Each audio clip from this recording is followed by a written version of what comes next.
you're trying to reach out to as many people as you can. You're sending out a ton of messages every single day, yet for some reason you're barely getting any responses. That can be true for emails, LinkedIn messages, whatever. A lot of job seekers get really frustrated when they don't get any responses to their messages. But unfortunately, not many of them have actually taken an objective look at how they word their messages and how they formulate their requests, especially when you're reaching out to someone who you don't know that well, or maybe you're even reaching out to them for the very first time ever. Instead of obsessing over being ignored, why does no one respond to my messages? Let's focus on the things we can control, which is the quality of your messaging.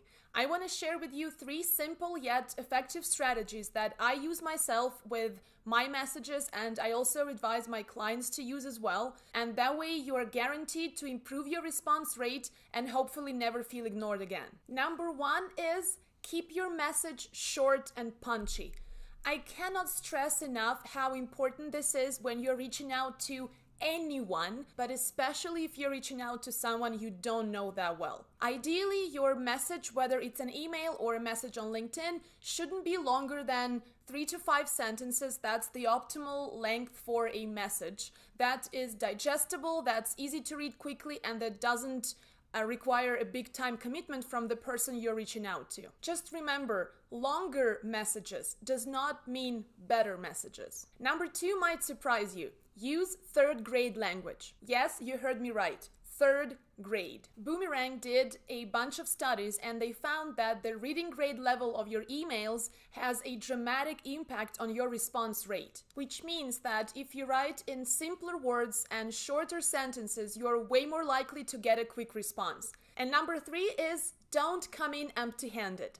A lot of people want to get stuff, but not that many people are ready to give stuff first. So why don't you stand out from that crowd by giving first? Maybe you have an interesting contact for them, or you could also add value to their post online. So you could comment on the stuff that they share or even repost some of the things that they clearly care about. Or it can even be as simple as paying them a genuine compliment. But the operative word here is genuine, so make it a meaningful one. Actually compliment them on something that they've done or some project that they are involved in or something in their profile that stands out for you. But it cannot be something as basic and generic as, hey, you rock. And here's a bonus tip. When someone doesn't get back to you in a few days, in a week, or maybe longer than that, don't hesitate to follow up. It could happen that the person actually read your message, but then they got distracted and they forgot to get back to it.